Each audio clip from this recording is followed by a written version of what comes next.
Alright guys, listen. When I first shot this video, it was while I was messing with my mic a lot. I still am. But what ended up happening was the pitch was shifted slightly too high. I thought I'd shifted the pitch of my speakers, it was the mic. So on Patreon, people heard it. It sounds like I'm a bit of a chipmunk. I'm on helium. I've de-aged to being a little kid or something. And it's really kind of funny and absurd. So then when it came for uploading to YouTube, I tried to shift the pitch again, but that completely messed up the timing and resulted in a broken video. So I'm just going to upload the one with the terrible pitch because it's the middle of the night now and I need to get this up. So have fun. This is going to be a weird episode, but that's how it goes. Those who face eternity easily forget what a lifetime means, what an ending means. You know it doesn't have to be this way. No, Kunavang, it does. They need me.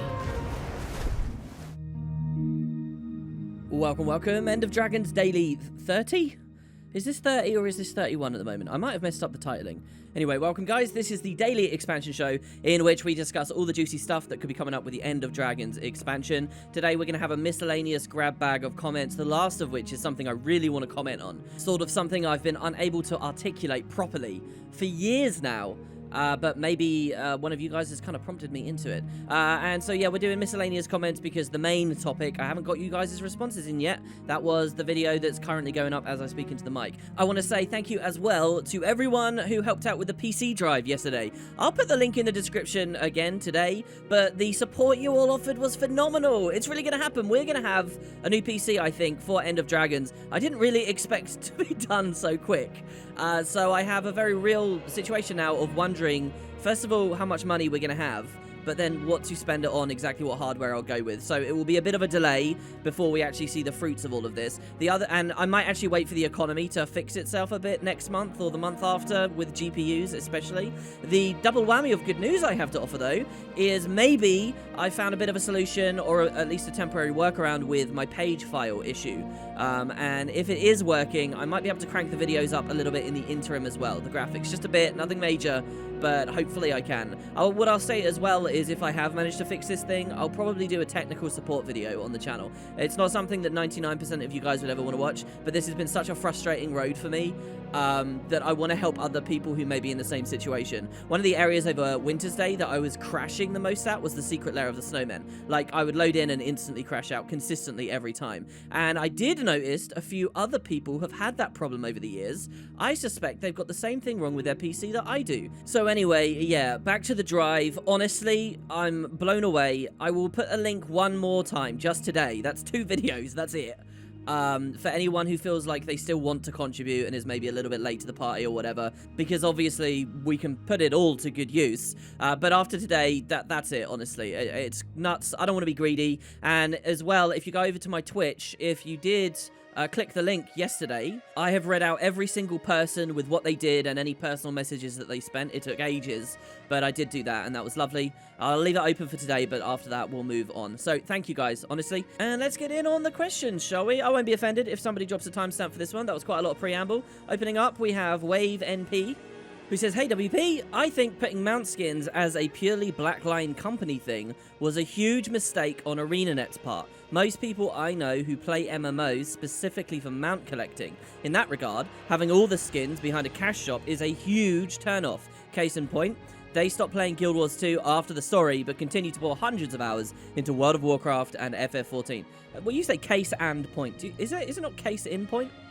I'm not actually too sure about that. But yeah, I think you've got a very good point. Look, the main thing that those other games in the Trinity have, you know, maybe it's like a quadrinity or whatever if we consider Guild Wars 2, but World of Warcraft, FF14, Elder Scrolls Online, these games all have more functioning, robust, long-term gear systems. And that's because they're doing the tried and tested practice that I would say Blizzard perfected way back in 2004. ArenaNet is not cut off the same cloth. So we have all these other problems. But one place that we shouldn't be behind those games is in terms of cosmetic grind and cosmetic skin acquisition. That is something that they can still leverage in this franchise, in this IP, and IP, sorry. And yeah, I feel like ArenaNet dropped the ball for Path of Fire, put in all these mount skins in the gem store. And mount skins, as many of you guys confirmed in those comments, I think are a really, really compelling thing to go for. Takovian says, the idea of augmenting a mount with a saddle slot reminds me of the spears you get during the branded Shatterer event. That was so much fun to get, and extra stuff for mounts like that everywhere would be really cool, maybe even functioning like an elite mount skill on a long cooldown. Well, you know, it's funny because I kind of expected the Icebrood Saga to give us a mount elite skill. Like, they were slowly building them out through the last season, and then when Drizzlewood came out, we got the stealth skill for the mount. You know, one of the things that kind of shows you guys how late I was with a lot of the Icebrood Saga gameplay this year was if you watch my YouTube videos, it took a long time before I picked up that mastery that gave my mount stealth skills. And, well, if you mouse over it, you know, it's not a bond anymore, it's not really got that Aurene link, and it's not as flavorful as the other ones, but it's a nice idea to give mounts stealth, and I'm glad that the devs did do it. Well, they can progress a little bit further, maybe go for an elite. These are opportunities. This is the path that we've gone down. But yeah, I think there's so much more potential. Looking back, just even at the launch of Path of Fire, and sometimes they redid this in Season 4, those events where, say, you're on a raptor chasing a Hydra, and you get a special action key to, like, wrangle it in, and you've got that skill, and it's kind of starting to approximate mounted combat. It's sort of like what Bloodstone Fen did for gliding, these events were doing for mounts. And then the Dragon's Blood Spears, yeah, you're damn right. It was like we had a full weapon and cool animations, and you could fire them off of the back of the mount. There was something very, very compelling about that. Maybe something for End of Dragons to do, to build on top of the mount system. But I guess we'll see. For what it's worth, just to expand on my comment about saddles before, I think there were 3 big ideas for item interactions, economy interactions, progression systems with mounts beyond the initial mastery setup of acquiring them. The first one, yes, is the idea of a legendary mount itself. I've got some other comments on that, so I'll hold off there. Another one is the idea of a saddle. I really think a saddle slot was a no-brainer, ArenaNet. They didn't do it, and you might say, well, what does a saddle do? Well, I think it's like armor for your mount. Remember how right at the start of POF, when you unlock the Raptor, there's a vendor selling you a mini Raptor? What if instead of selling you a mini Raptor, they were selling you a basic white mount saddle? And when you equip that, what that means is while mounted on your Raptor, it has damage reduction to the point that, you know, it can survive a few more hits. Maybe when I return and do the heart in the area later, they're selling the blue version. Maybe as a rare drop somewhere in the second map, I get the green version. Map completion on one of these maps gives me a choice chest to pick a rare saddle, and I can choose which mount saddle I want to go for, and so on. And with that as well, you could even add the idea of having, like, a mount-specific rune. And you obviously don't have to do this, but I think a rune for the saddle slot, a mount rune, could offer various dismount effects. Remember, the devs did do a little bit of that. They offered, like, the coffee, and in fact, a regular rune. Like, the coffee means when you use dismount, you get quickness for a while, right? Well, imagine a variety of different effects like that that get to be customized into your saddle. There you go. That's meaningful item progression. Now, one of your Living World releases can deal with ascended saddles, or maybe, yeah, you can finally go with a legendary saddle that customizes your mount's footsteps. What about one of your new Living World maps is offering a badass new mount rune that gives a very cool interaction we hadn't seen before? People are hyped about going for it, and so on, and so on, and so on. So that's 2 things, and then there's a third thing as well I think they could have done with mounts, and all the benefits that would come out of actual itemization of them. And that's mount consumables, like mount foods. And again, you can see the devs kind of played with it, but they tied it to the mastery system, which isn't a long-term system. So if you guys remember, you can, like, feed your raptor a treat once per day, and it will essentially just give you a ton of XP. That's it. That's the whole idea. It gives you XP. There's a nice little animation they put on it. They did the work.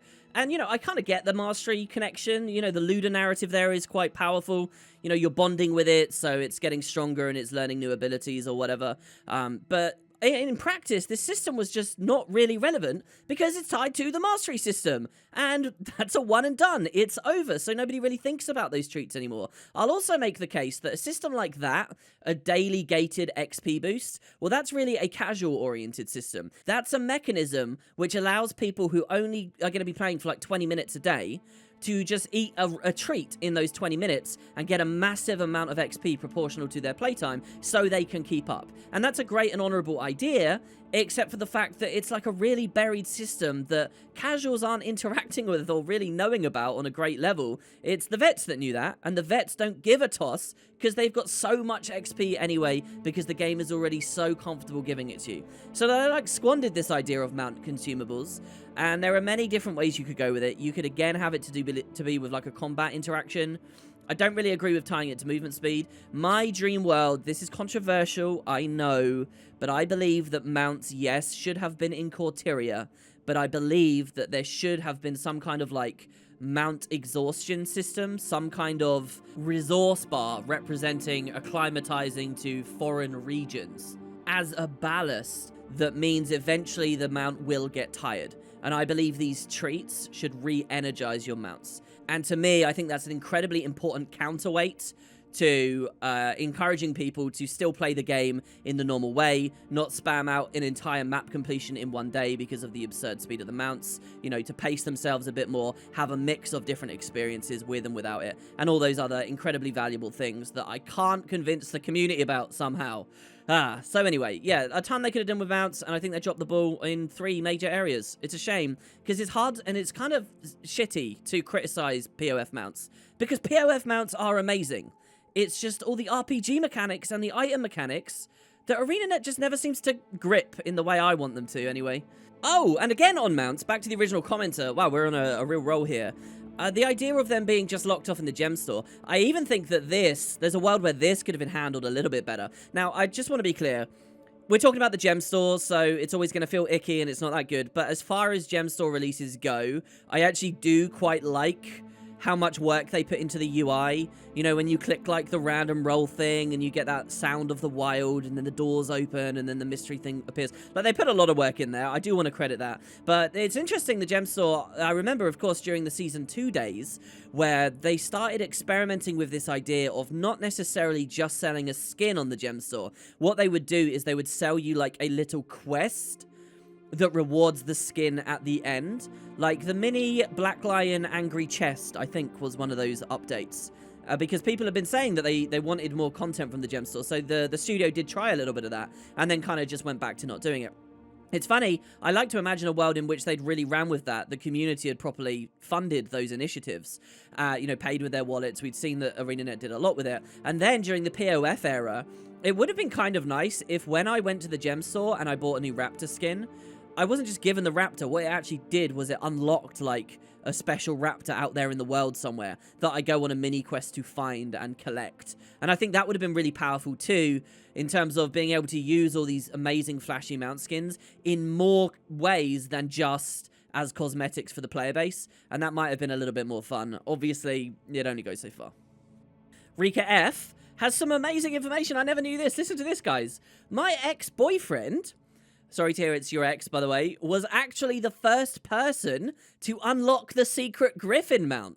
We found that out when ArenaNet sent him a poster with all the devs' autographs and a small postcard explaining that he was the first one. That's a pretty huge thing for us back then. We framed it and it's still hanging on his wall. I also wrote a Reddit post about it with the title that ArenaNet is just the best. If someone wants to look it up and see the poster, I wonder if they'll do something like that again in Ender Dragons. That's amazing. I didn't know that. I hadn't caught that Reddit thread. I'll try to remember that because I actually do consider that like a real point of Guild Wars history there. That's awesome, and congratulations, I guess, to your ex-boyfriend.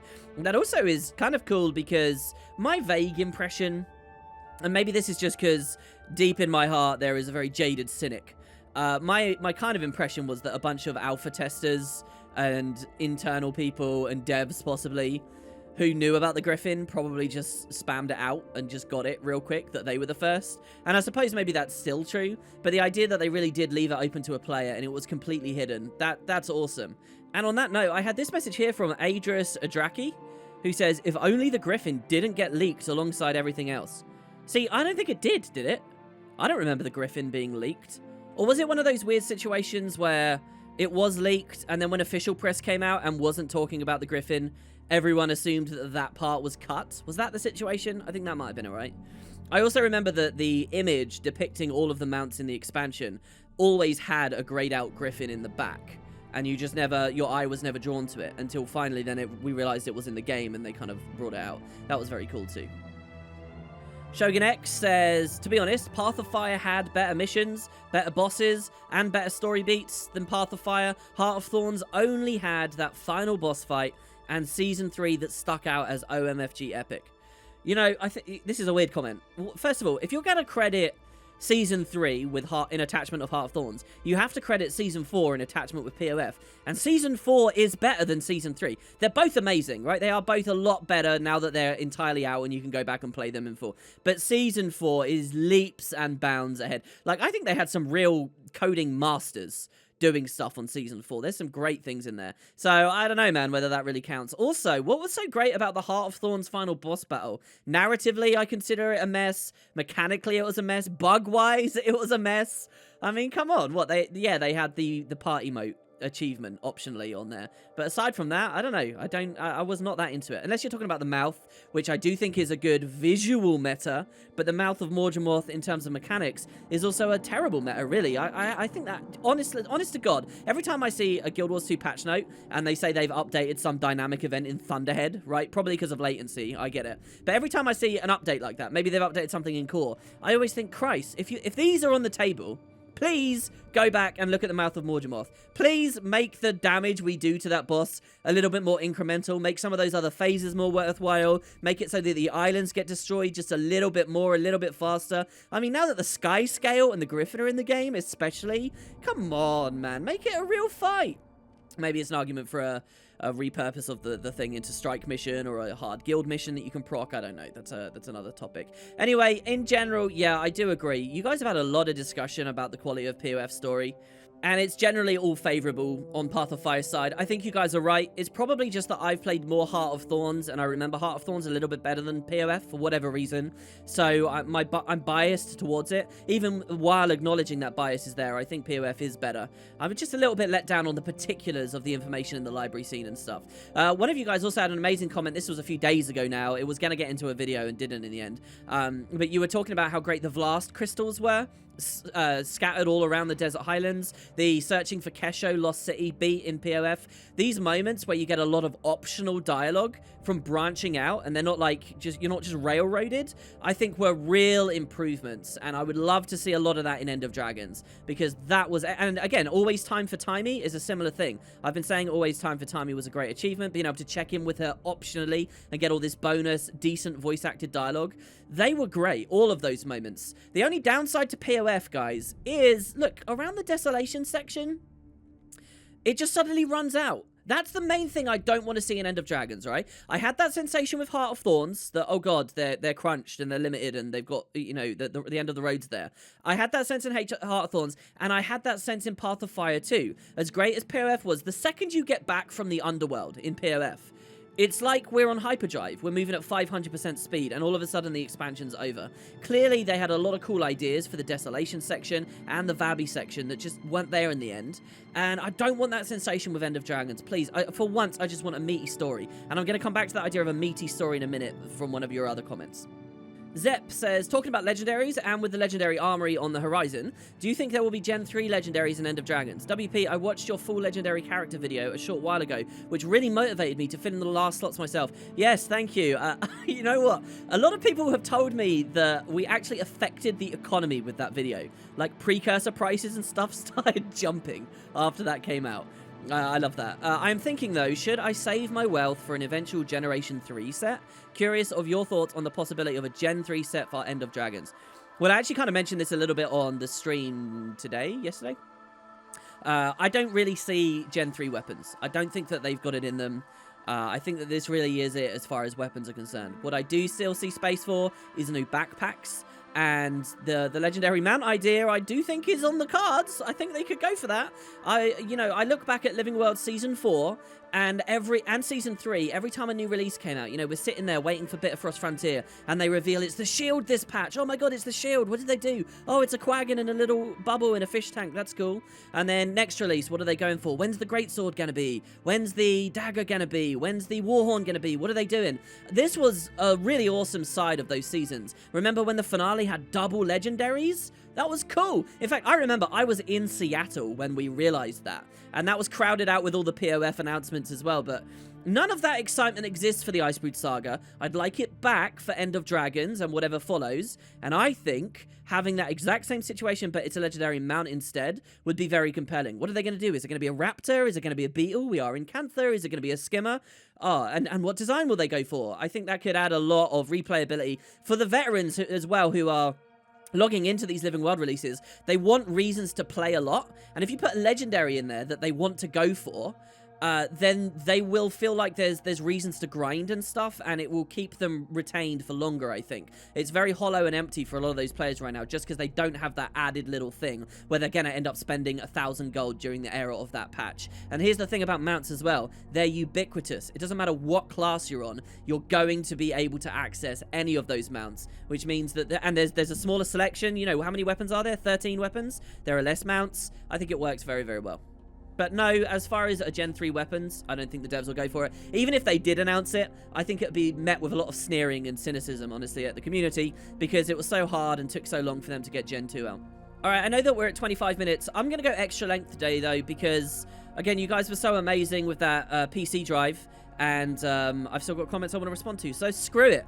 Next, we've got Rodrigo Fernandez, who says, "Hey, WP, do you think it's a good idea to introduce Cooking 500 for End of Dragons?" Right. I assume what you mean is Dueling 500? Because chefing already came in. That was an update. I think that was one of those unsung updates, honestly, that did a lot more for the game than people outside realize. You know, when I did that legendary character video, a ton of people were saying to me, wow, I didn't know they'd added these trinkets. I didn't know they'd added these runes or these sigils.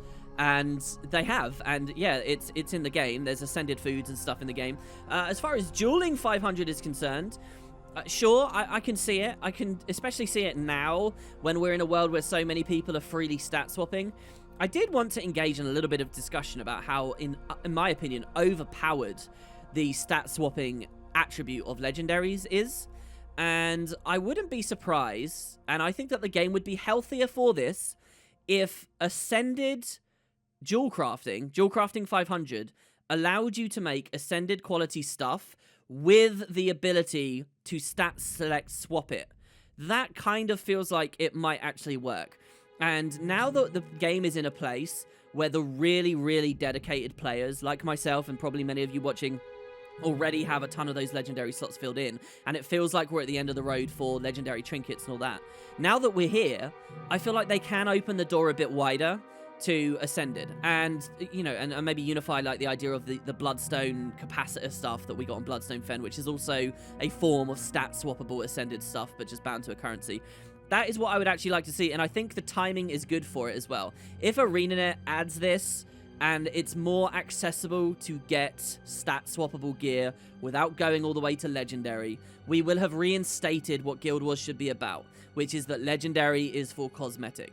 And, you know, the only risk with this idea that I'm talking about is that current players with lots of legendaries bitch and moan that they don't have this massive leg up over who they consider to be their inferiors or something. But screw those guys. I say open it up, and I'd like to see it. Just a small comment on the music here. Matthias says, "I totally agree with that dude about the music. The quality of OST dropped heavily from Heart of Thorns to Path of Fire. Even if they had some great ideas, like to recycling some sections from the previous game soundtrack. Even people not really invested in music will remember 4 or 5 tracks from Heart of Thorns, and at most remember a couple of tracks from POF. And Proton MK8 says, "I have a whole playlist of Guild Wars 2 battle-themed songs for when I Wild vs. World, and the majority are Heart of Thorns and Heart of Thorns raids." I think you guys are being too hard on POF here, man. First of all, they've always reused Guild Wars 1 music. Always. And that's not just with expansions and the core game release and stuff. Even Living World. I remember one of my favorite moments of Ember Bay was that they had brought back some of the Perdition rock music from Guild Wars 1 Prophecies into Guild Wars 2, you know, for that release. So they have been doing this a long time, and it helps to key into that nostalgia that I'm sure is a big reason why we're revisiting these regions. But as for the newly composed stuff, was POF really that bad? I would never say that there was a heavy drop between the two. Maybe you have a preference, but the bar, I think the quality, is still there, 100%. And what does this mean for End of Dragons? Does that mean you guys are cynical about the quality of the End of Dragons stuff? I mean, sure, it's going to have a lot of East Asian influences, and maybe you are not predisposed to enjoy that as much as the aesthetic of the Heart of Thorn stuff. But still, I'm expecting it to be good. I mean, the trailer is something, that's the side of the trailer we never really talk about. The music that we're hearing there. As for combat as well, by the way, yeah, I've always felt bad that a lot of the time in my videos, I use the kind of orchestral, ambient, relaxing, soothing stuff. And the mix I made that you can listen to on WP2, it's all those kinds of tracks. That does cut out an enormous amount of battle music. I've wanted to do a battle mix for a long time. I just don't know how it would work in the background of videos like this. Probably be too overbearing and weird. Maybe something to try one day. The most I've ever done was when I would PvP on a stream or something. If it was the final round of a tournament or some important game, you could put on some battle music for fun. And I do acknowledge and agree that the raid music tends to be fantastic. But not exclusively Heart of Thorn's raid music. I mean, what do you guys call Twin Lagos? Does that get a credit as Path of Fire soundtrack? I think it does. And it's one of the best tracks in the game. And finally, we have World Singer, who's got this wall of text. Says, when I talk about Path of Fire having a better story, I am thinking of the general quality and depth of the writing. Both expansions have really great premises, and in some ways, small band of adventurers lost in the jungle against almost impossible odds is more fun. That's a solid premise. It's more about the story/character content of Heart of Thorn feeling gutted to hell, which we know to some extent it was due to cuts for time. I'll always mourn the vast potential the Heart of Thorns had. So many amazing threads could have been explored, especially between the Pale Tree Sylvari and the Nightmare Core. There could have been such a delicious push and pull there, and Kaith and Fowlane would have been the perfect characters to demonstrate that. The same thing is threatening them both. They're estranged but have this intimate connection. They probably understand one another better than anyone else. There are ways that they're similar even with the vast philosophical differences. And Season 2 really delved into how grey Kaith could be. Is Dream versus Nightmare more important than Sylvari versus Morgemoth? The court wants their freedom just like any other Sylvari. Then throwing Malik and his tree into the mix complicates it further. Fowlane forced transformation and subsequent death could have had much more impact on story and character levels. The visceral tragedy of two lovers unable to reconcile differences despite yearning for that connection again, perhaps coming close, only to have it snatched away just as it could have become a possibility, and perhaps function as an analogy for the greater rift in their society between factions, would have been so deliciously heartbreaking. It's deep character explorations like this that Guild Wars has always been missing. The more intimate stories really inform everything else, and not taking the time to infuse that into Heart of Thorns really hurt it for me. Not to say Path of Fire had all of this stuff, but it's clear that they had more time to work on it. Little details like learning the fate of Talcora, etc. really stand out in my mind. I was so horrified and sad for her, but also extremely proud of what she became and stood for post-Nightfall. One reason I love the Icebrood Saga is because I feel it's done a better job of infusing those smaller, more intimate stories into the general plot. The family struggle between Ritlock, Krisha and Ryland, and kinda Bangar, ties back into the wider cultural struggle the Char are facing as a whole. I wish Icebrood Saga hadn't been gutted if they'd been able to continue it in longer form, because I really wonder where things could have gone. I really hope End of Dragon retains those aspects. The characters have never felt more interesting to me than right now. Even in the Dragon response missions, my god, some awesome stuff is happening. Krisha and Casimir, Taimi and Bram, Kaith and Ryland, all really interesting and very diverse conflicts and ideas. And hell, as you've stated, Aurene and Jormag's conversations. Wow, it just feels so personal even with the huge subject material. The DRMs just showcase how much more of that we could have received had things been different. Oh well. And Bellatoire says, I really don't agree that Heart of Thorns felt gutted, but I don't know about the Malik and Nightmare Court thing after I finished Heart of Thorns. To me, it felt like a very personal story of an urgent search and rescue that got sidetracked by Tyria. Then once we got out of Tyria, we had to rush to find our friends because we wasted so much time. I remember loving Fowlane becoming a Vinetooth as an example of Nightmare embracing Morgemoth. If I hadn't been told about the cuts, I would never have known. So, let me just say, I think that World Singer is the original comment to this is 100% on the money here. Icebrood Saga, as far as the conversations and character dives we've got, has been fantastic. I was just remarking in my recent video about the new patch about how much I really love Bangar. And the only reason I really love him is because they made a very well-realized character that I've got to spend a decent amount of time with. So all those nuances and things that we want to relish in with a character have actually had a chance to come to the fore. Very rarely has Guild Wars actually been in a position where it's felt that way, and I agree that they've done that really well. I would even say the second half of Season 4 managed to do that very well as well, but the stakes were so grand and crazy in the second half of Season 4 that you kind of didn't get that breathing room. I mean, the second half of Season 4 is literally about reality disintegrating and an Elder Dragon fight, so there's only so much they can do. And yeah, you're absolutely right to identify what a shame all the Heart of Thorns stuff is. You know, for the lore enthusiasts and the world builders out there, I think the loss of Malik gets a lot of discussion and attention. But I actually think you're right that the missing Nightmare Court versus regular Sylvari storylines, those were the biggest losses of HOT. I don't think it's the greatest crime of HOT. I think the greatest crime was the Pokemon Elder Dragon weakness reveal at Ratanovus. But that aside, all this stuff you've articulated about how great that Foul Lane arc could have been and we didn't get sucks. Especially if you think about, or you do go back and read like Edge of Destiny and you see how much that novel set up Kaith and Foul Lane. People think of Edge of Destiny as a book about Destiny's Edge, but really it is about an extra character. It's about Foul Lane too. Like, there's multiple scenes in there that are just about Foul Lane and Kaith and Foul Lane visiting the group and what she's going on with. She really was such a main character. She's a lot like Kudu in a lot of ways, you know. Once Guild Wars 2 launch came out, Kudu was like a super main character, but kind of doesn't get acknowledged and then kind of got pushed to the side, and because these people haven't had the time that they needed in front of the camera. But, and I do have a very big but, I'm not convinced that POF was any better. POF was still crunched and cut for time. As I mentioned just a moment ago, it suddenly runs out of track as soon as you get out of the underworld and wraps up way too fast. It's the same thing as the Heart of Thorns thing. Maybe the ideas and the setup wasn't as compelling anymore. You gotta look, like the Foul Lane / Kaith stuff was built from novels and years of stuff and court area. Meanwhile, the Balthazar plot lines and the Joko stuff, you know, we only had a few paragraphs of information before POF. So the anticipation wasn't as high, so it's easier to deal with the fact that it was all missing. But it was still all missing. And you give Talcori as an example, I applaud Talcori as an example. But if Foul Lane and Kaith had the same treatment that Talcori got in POF, I still don't think it would have been much better. I think these things needed so much more. And here's the thing that I've really managed to realize playing back some Heart of Thorns stuff in recent videos for you guys.